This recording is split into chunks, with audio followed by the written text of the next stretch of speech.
Poser la même question à Roger Fougère sur un plan régional, puisqu'il a été vice-président au sein du Conseil régional Rhône-Alpes. C'était il y a combien de temps vous étiez? J'ai terminé volontairement, moi aussi, mon mandat en 2010. D'accord, donc c'était Voilà. avec Jean-Jacques Après Tirade. 3 mandats. Oui. D'accord. Donc simplement, alors vous avez entendu ce que j'ai dit. Bon, vous connaissez aussi, vous êtes lyonnais peut-être, vous connaissez la région, les problèmes intégrés du Grand Lyon. Comment vous réagissez en tant qu'élu? Est-ce que vous êtes ingénieur aussi? Est-ce que vous pouvez faire changer la société sans être élu? Est-ce que voilà, en prenant l'exemple par exemple de la pollution, c'est vrai que ça existe et qu'on ne sait pas aujourd'hui comment ça dépatouiller. Oui. Je crois qu'il y a plusieurs façons de changer la société. Il n'y a pas par la politique, heureusement d'ailleurs, heureusement, parce que bon. Sinon, peut-être serions-nous dans un État totalitaire. Enfin, je pense que le syndicalisme a un rôle très important dans l'évolution de la société. J'étais aussi syndicaliste. J'étais à la CFDT. On voit bien, par exemple, ce que la CFDT a pu apporter, parce qu'elle avait aussi un projet de société. Je pense que c'est une façon. Une autre façon, c'est le mouvement associatif. Et quand on voit, par exemple, alors on peut être pour, on peut être contre, mais quand on voit, par exemple, les associations de lutte contre le nucléaire, en Allemagne, par exemple, on ne peut pas dire qu'ils n'ont pas d'influence. Franchement. Bon. Mais je crois qu'il y a deux choses qu'il faut bien distinguer. Il y a, d'une part, le pouvoir d'influence qu'on peut avoir quand on est acteur dans la société. Et puis, il y a un pouvoir un peu plus élaboré, je dirais, qui tient aux politiques, qui, d'abord, gère... Enfin, je ne suis pas bien d'accord avec le fait que le politique gère d'abord des contradictions. Je pense d'abord que le politique a un projet et que, à partir du moment où il veut mettre en place un projet, il y a des contradictions, il y a des oppositions qui apparaissent, et à partir de là, il faut évidemment passer des compromis, gérer, évoluer, etc. Bon.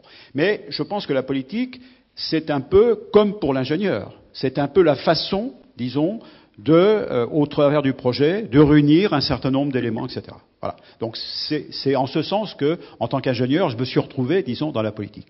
Et évidemment, deuxième idée que je voudrais développer, c'est que moi j'étais un amateur en politique. C'est-à-dire que j'ai toujours eu un métier professionnel, donc une vie professionnelle importante. J'étais professeur à l'INSA après avoir été ingénieur, donc ici, sorti de l'INSA en 66. Je suis devenu assistant et bon, j'ai terminé comme professeur après avoir dirigé le plus gros labo de la maison et avoir dirigé une fédération CNRS de 500 personnes au niveau de la région.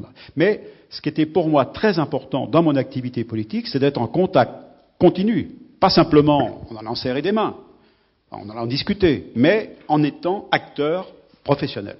Alors je sais bien que c'est pas possible quand on a un mandat parlementaire, par exemple. Il vaut mieux, même si on considère qu'il y a le cumul des mandats, peut-être pourrait-on avoir, même avec un mandat parlementaire, avoir une petite activité professionnelle. Passons. Mais je pense que c'est important cette position de politique en amateur, c'est-à-dire qu'on a une activité politique qui peut être relativement importante, et d'autre part avoir le pied dans la société, dans la vie réelle. Ça, c'est fondamental. Alors, je vais vous donner quelques exemples de ce que j'ai pu faire au niveau de la région, par exemple. Quand j'étais avant d'être en position de vice-président, ce qu'on pouvait dire, c'est que quand même, il y avait au niveau de la région une politique déjà qui existait en matière d'enseignement supérieur de recherche, mais c'était quand même un peu un guichet. Et je sais que moi, en tant que prof, j'ai utilisé ce guichet. Je cherchais de l'argent, je disais, parfois c'est des copains, je disais, regardez comme c'est bien, c'est merveilleux, vous devriez financer ça. Franchement, si vous financez pas ça, c'est que vous êtes complètement ridicule. Donc voilà. Et puis, je me suis aperçu quand même que ça avait des limites. Bon. Au plan d'efficacité, de l'efficacité de l'argent public, etc. Et donc, mon idée a été de dire, eh bien, on va bâtir une politique et on va élaborer un schéma régional de l'enseignement supérieur et de la recherche. Et tout à l'heure, on disait, les politiques, ils n'écoutent pas, Eh bien, là, c'est un exemple contraire. C'est-à-dire que ça a pris 8 mois pour faire ça, mais il y a 800 personnes qui ont été associées à l'élaboration de cette politique. Certes avec un projet que j'avais, mais je l'ai testé par rapport et enrichi par rapport au dialogue. Et après, donc, on a décliné ça sous forme de contrat. Donc là, il y a eu un certain nombre de politiques.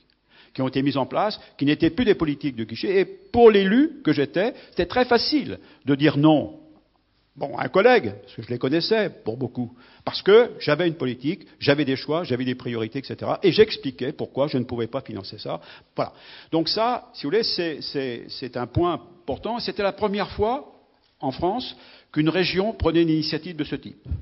Et c'était la première fois qu'une région disait, par rapport à l'État, eh bien, nous sommes une partie de la puissance publique, et à ce titre, nous pouvons travailler de manière autonome avec les établissements, etc. Bien sûr, il fallait coordonner avec la politique d'État, que je n'ai pas pu faire d'ailleurs pour des raisons de blocage, mais c'était un élément nouveau. C'est-à-dire qu'un territoire exprimait ses propres besoins en matière d'enseignement supérieur de recherche.